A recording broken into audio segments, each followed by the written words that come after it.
It's been snowy and icy here in Arkansas, and to me it's not that bad, but it was enough to close down the schools all last week. So all of my kids were off school all last week, and I still had to go to work. And my wife works at a daycare, and let me tell you, I found the best scam that you can pull legally.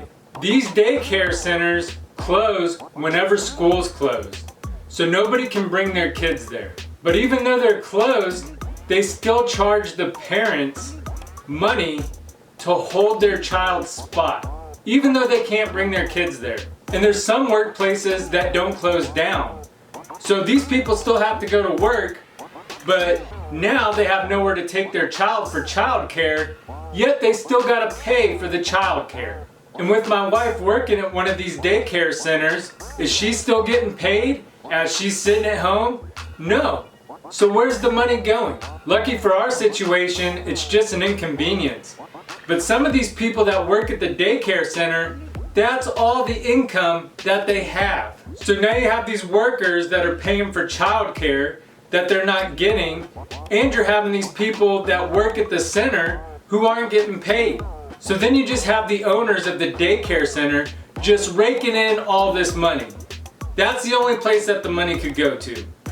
And the reason for the parents still paying the daycare even when they're closed is to hold their child's spot. Well, who's gonna steal the spot when the place is closed? It's like the best scam I can think of that you could do legally. And like I said, the weather to me, it wasn't even that bad. It was raining outside and 32 degrees, and it was getting warmer throughout the day to where it reached up in the 40s. And I understand that 32 degrees is freezing, but as the temperature's warming up and there's that much rain coming down, there's no way it's gonna freeze. I grew up an Air Force brat. My dad was in the Air Force, and we lived in all the northern states. Maine, North Dakota, yeah, all those really cold places. And we barely got any snow days at all.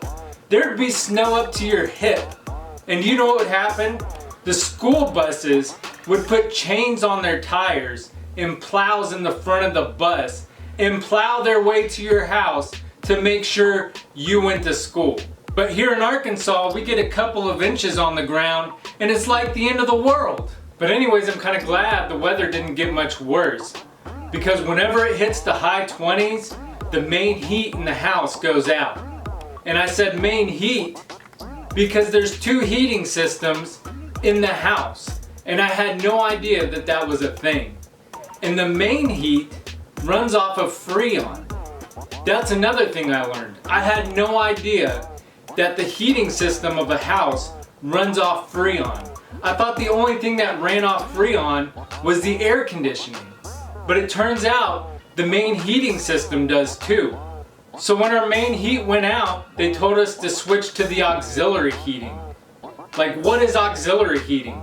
Apparently there's like two big coils or something, I don't know, that heat up, and they can heat up the house when your Freon system isn't working. And we've been running off our auxiliary heater for like 2 weeks now. And I'll tell you what, if this house was in North Dakota, where I grew up at, I wouldn't even been able to survive in it. It's just crazy to me how houses are built for their specific locations. When I was in Okinawa, Japan, our houses were made of concrete. It was like living in a tank.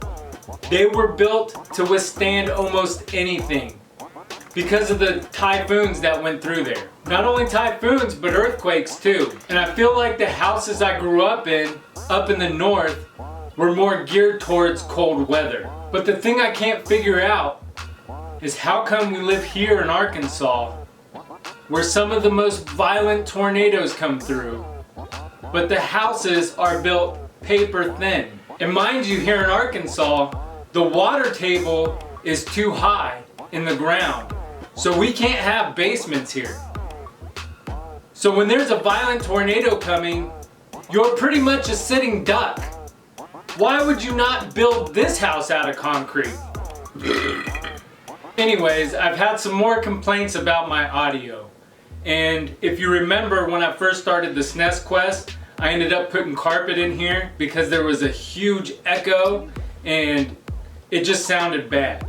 but I've still had a couple complaints about my audio quality, and I said I was going to buy a new microphone. And I almost bought a new microphone, but instead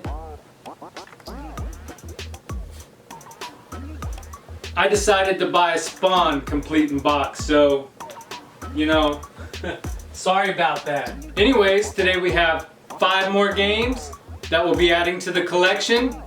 Let's check them out.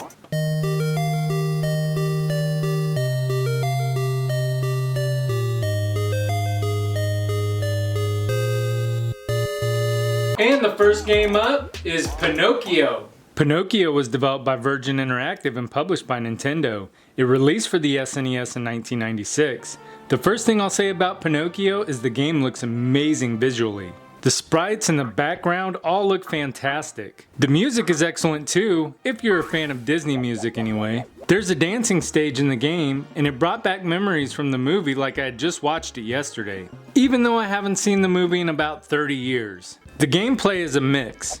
You have platforming levels, this level here where you play as Jiminy Cricket and bash bugs with an umbrella, and the dancing stage already mentioned, just to name a few.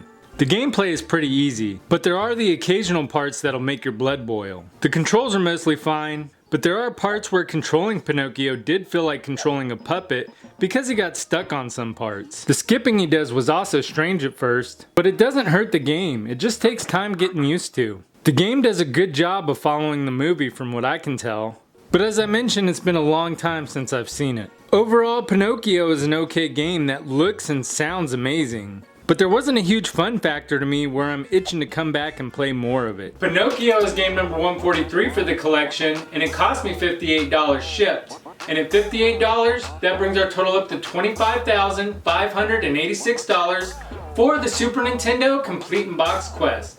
And the next game up is Full Throttle All-American Racing. Full Throttle was developed by Gremlin Interactive and published by Cybersoft. It released for the Super Nintendo in 1995. Full Throttle is a motorcycle and jet ski racing game. It gives you multiple options to play. First, you can choose from 5 different control options. Not one of them allowed me to select the accelerator as B, which is what I wanted to play with. But that's not a deal breaker. You can also choose from 2 different race types, combination or solo. Combination will have you alternate from bikes to jet skis, and solo will allow you to just race one or the other. You can also choose race duration. Selecting weekend will allow you to choose your location, and championship will start you off in Florida, and you have to race all across the country. Finally, you can upgrade your vehicle. You can upgrade tires, engine, get a new body or bike, and add nitro. If you play a combination game though and upgrade your bike, it won't leave you any money to upgrade your jet ski. Racing is where the game really goes downhill. The frame rate is super choppy. The courses are loaded with obstacles, and they're all the same obstacles in each level, just dressed up differently depending on weather conditions. Weather changes based on the location you're at. You can't change it for each track. There are power-ups you can get that will help you gain money to upgrade your bike, but you can never see them coming. There are also more racers than positions, so you'll be passing other vehicles, but not improving on your position. One of the main mechanics of the game is kicking other players, and the game will make this annoying thing happen. You'll be getting ready to fly past someone in the game, and the game will stop you right next to them so you can battle it out by kicking each other. Good luck winning battles with the choppy controls. Overall, Full Throttle Racing is one to avoid. There are much better racing games on the system. Full Throttle All-American Racing is game number 144 for the collection, and it cost me $33 shipped. And at $33, that brings our total up to $25,619 for the SNES Quest. And the next game up is Fatal Fury. Fatal Fury is an SNK game published by Takara for the Super Nintendo, and it released in 1991. The story here is Geese Howard is an evil guy that killed the father of brothers Terry and Andy Bogard. So the brothers team up with their friend Joe Higashi and seek their revenge in a tournament that Geese Howard is running himself. Each of the players has their own strength and stamina. Certain characters will do better against certain opponents. All the fighting is controlled with the D-pad and B and Y buttons. Y is your punch, B is your kick, and you use a combination of the D-pad with Y and B to do a special move. The controls didn't feel very responsive when playing with the standard SNES controller. I think the game would play a lot better with the SNES Advantage or just playing the game on the Neo Geo altogether. Some things I do like about the game is there are 8 difficulty settings, and you can change the time and continues to infinite if you want. Besides the controls, Fatal Fury isn't a terrible port for the SNES. I did find it easiest just to spam the enemy over and over with the same move. And although not bad, there are better fighting games for the system. Fatal Fury is game number 145 for the collection, and I have $80 in trade for it. And at $80, that brings our total up to $25,699 for the Super NES Complete in Box Quest.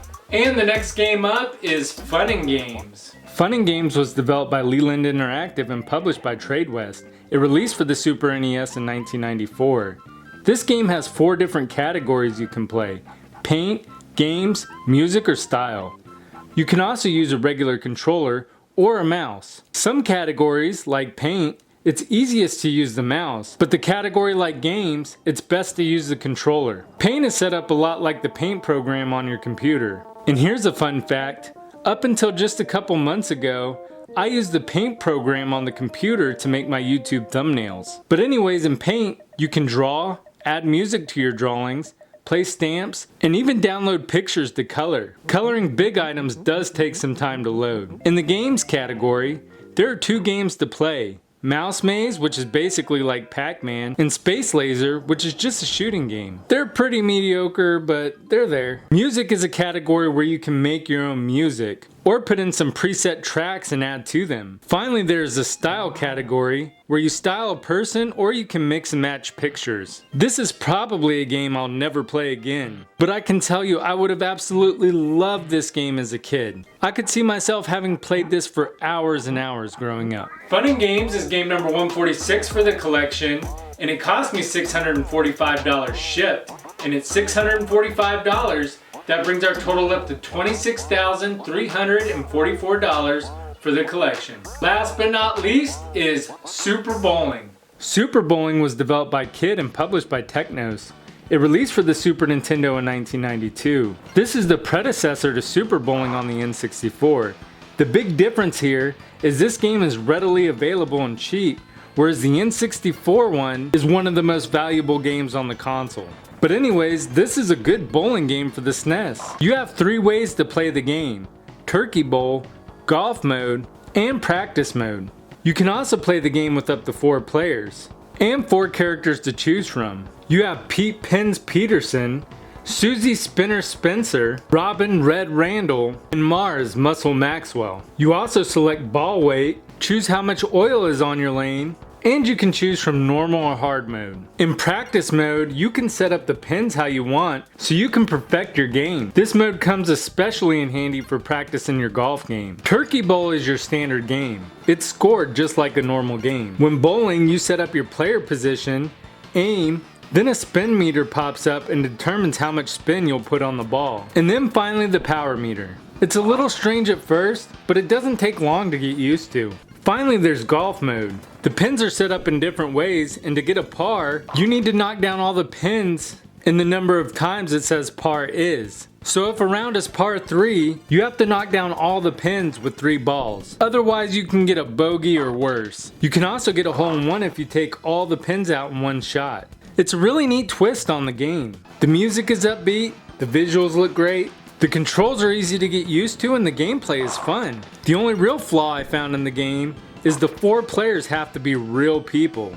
You can't play against the computer, which is odd. But that doesn't ruin the game. Just playing by yourself is still fine, or grab some friends. Overall, Super Bowling is a game still worth playing today and adding to your collection, especially because it's one of the cheapest games out there. Super Bowling is game number 147 for the collection, and it cost me $35 shipped. And at $35, that brings our total up to $26,379 for the collection. Let's get these games on the shelf.